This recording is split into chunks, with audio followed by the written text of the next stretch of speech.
good evening, visitors. Welcome to the Australian War Memorial's Last Post ceremony, which today commemorates the centenary of the Battle of Megiddo. My name is Richard Cruz, and joining us today from the Royal Australian Navy is Commander Ross Upton. Today we commemorate the centenary of the Battle of Megiddo, which was the last major offensive in the Sinai-Palestine campaign of the First World War. What became known as the Battle of Megiddo began in the pre-dawn hours of the 19th of September 1918, when British infantry with artillery and air support smashed a 12-kilometre gap through the thinly held Ottoman positions on the coastal plains of Palestine. The Desert Mounted Corps, commanded by Lieutenant General Sir Harry Chauvel, advanced through the gap made by the infantry, starting one of the greatest cavalry actions in history. By the morning of the 20th September, British cavalry units occupied the ancient battlefield of Megiddo and had also reached Nazareth. Over the next 2 days, Australian light horse units were involved in the capture of El Aful by San and Jenin, after which the light horsemen of the 4th Brigade turned north and captured the vital railway line and town of Semak at the southern end of the Sea of Galilee. The same day, Ammon in the Transjordan fell to the composite division known as Shaita's force after its commander, Major General Edward Shaita. The Battle of Megiddo was over, but the war continued for another month. Ottoman forces withdrew into Syria and were pursued to Damascus and on to Aleppo. The war in the Middle East came to an end on the 31st of October 1918 with the signing of the Armistice of Mudras. The Sinai-Palestine campaign had cost the Australians 4,851 casualties, of which 1,374 had died in battle or from wounds or disease. The roll of honour story of just one of these, Lieutenant James Paul G. Cox, will be told shortly. We warmly welcome the extended family of Lieutenant James Paul G. Cox, who are joining us this evening.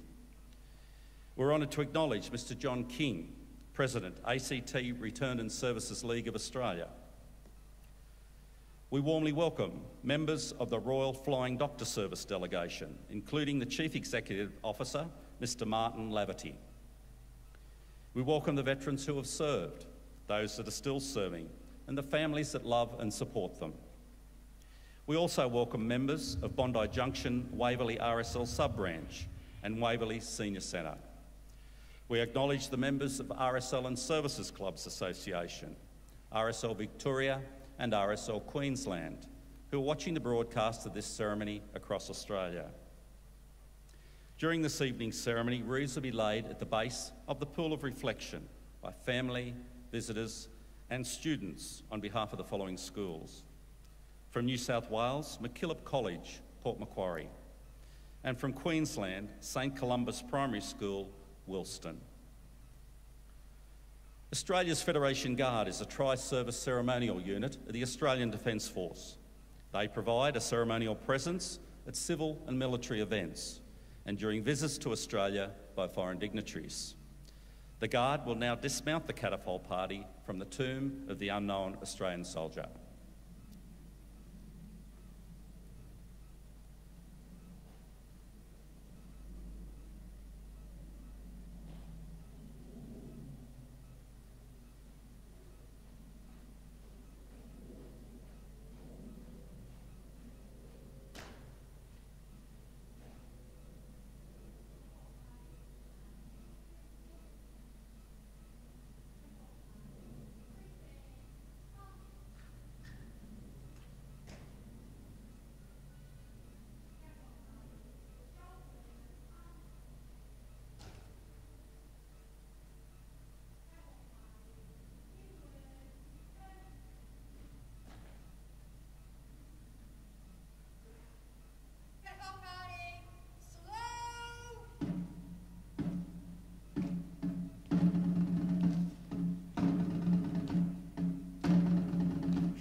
invite you all to please stand and join in singing the national anthem.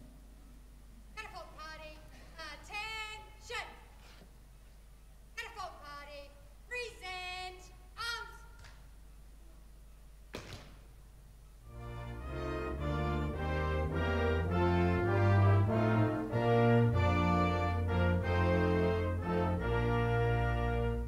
Australians, oh, let us rejoice, for we are young and free. We've golden soil and wealth for toil, our home is earth by sea. Our land abounds in nature's gifts, of beauty rich and rare. In history's page let every state advance Australia fair. In joyful strains then let us sing, advance Australia fair. Catapult party, shoulder arms! Catapult party, order arms! Students, you may be seated. If there's anyone else that would like to be seated, please do so.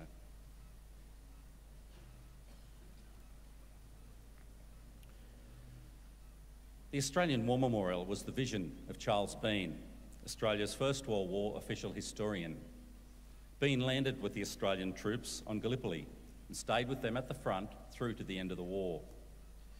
The idea of this national memorial and museum came to him at Pozières, France, in the depths of the bloody fighting of 1916. Bean's idea was that this would be a place where families and friends could mourn loved ones buried in faraway places. It would also be a place that could help all Australians understand what these men and women had endured and what they had done for us. Bean's vision, to which we remain true, is best expressed as inscribed in the entrance to the memorial's galleries. Here is their spirit, in the heart of the land they loved, and here we guard the record which they themselves made. Tonight we'll read the story behind just one of those on the Roll of Honour, which lists the names of more than 102,000 men and women who have given their lives for us in war and operations for more than a century. But first we present a lament, Flowers of the Forest. Wreaths and floral tributes will now be laid at the base of the Pool of Reflection.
Today we remember and pay tribute to Lieutenant James Paul G. Cox.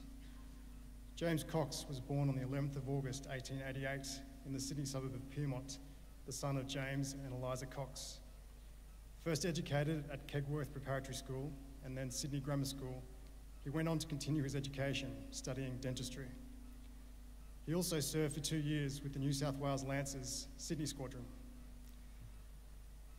By the time the First World War began in August 1914, Cox was working as a dentist and living in Ashfield. The following year, he married Kathleen Phillips. Cox enlisted for service with the Light Horse in Sydney on the 15th of July 1915. He applied for a commission and was sent to an officers' school for instruction. In early October, Kathleen gave birth to a son, Barry.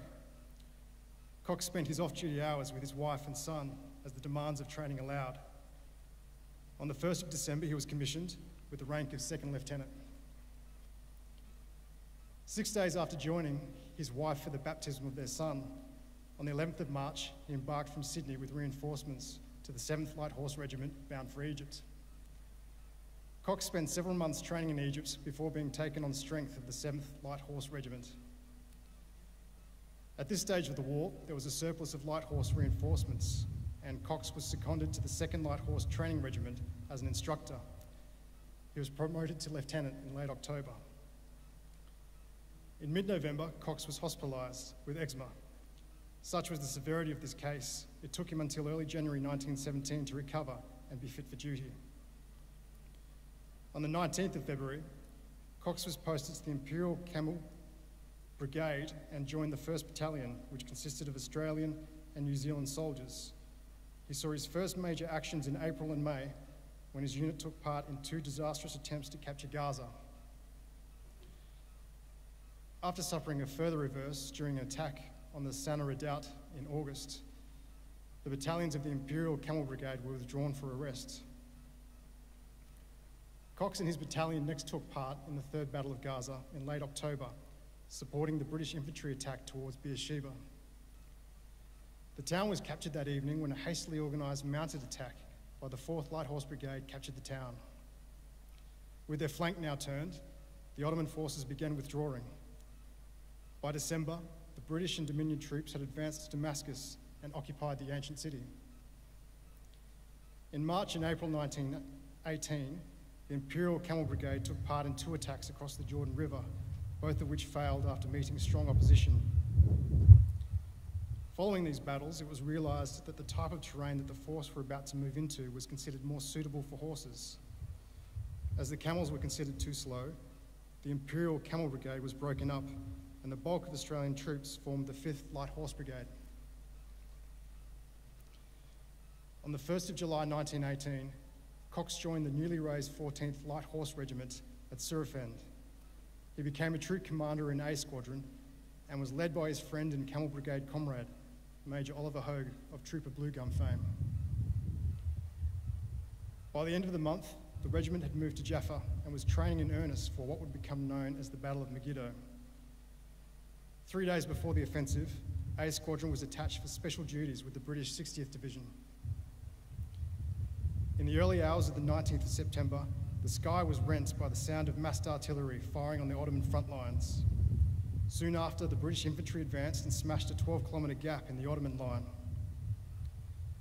A Squadron rejoined the rest of the regiment around 2 p.m. as they advanced. In the late afternoon, Cox was ordered to take his troop forward into Tel Karam. As he and his men neared the town, they encountered considerable opposition and were quickly in trouble. Cox led a mounted attack on a machine gun position, but was shot through the head and killed. His troop sergeant took over and extracted the survivors. A larger attack was launched and Tel Karam was captured just before nightfall. One of his men said that he was a very good officer. He was straightforward and he was good to his men.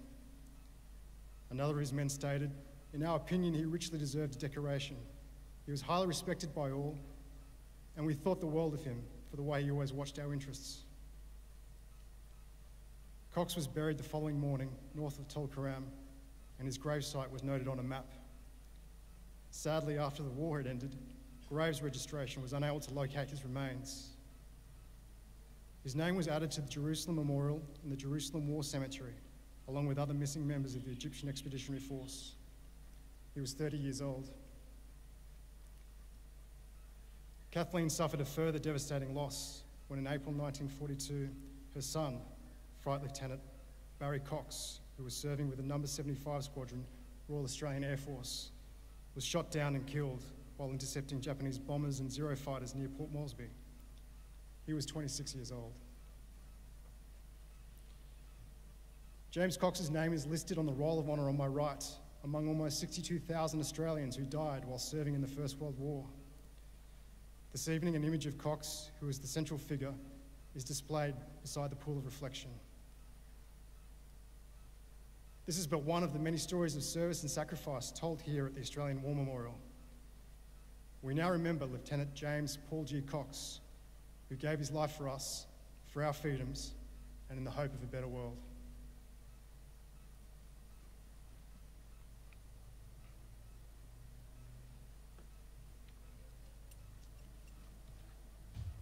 I invite you all to please stand for the reading of the ode and the sounding of the last post.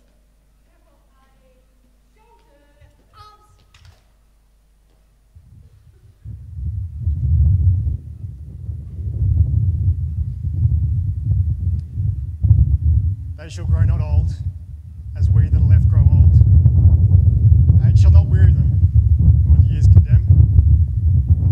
At the going down of the sun and in the morning, we will remember them. We will remember them. Catapult party, present,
Lest we forget.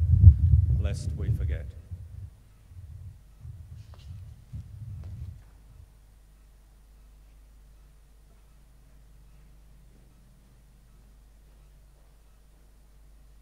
catapult party, outwards, turn. Catapult party, quick, march.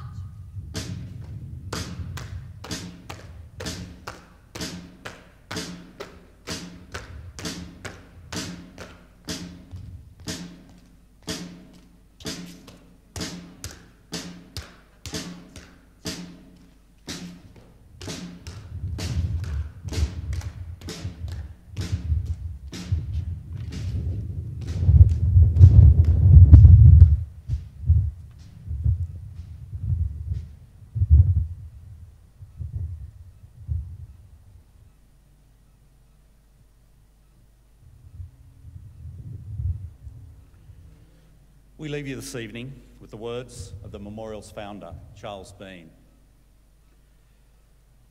Many a man lying out there at Pozières or in the low scrub at Gallipoli, with his poor, tired senses barely working through the fever of his brain, has thought in his last moments, well, it's over. But in Australia, they will be proud of this. Ladies and gentlemen, girls and boys, that concludes this evening's last post ceremony. Just a reminder that the Royal Flying Doctor Service will shortly fly their light aircraft past the memorial. To obtain a better view of the aircraft, you'll need to move to the forecourt on the outside of the memorial. So we thank you for visiting the Australian War Memorial this evening and wish you all a very pleasant evening. Thank you.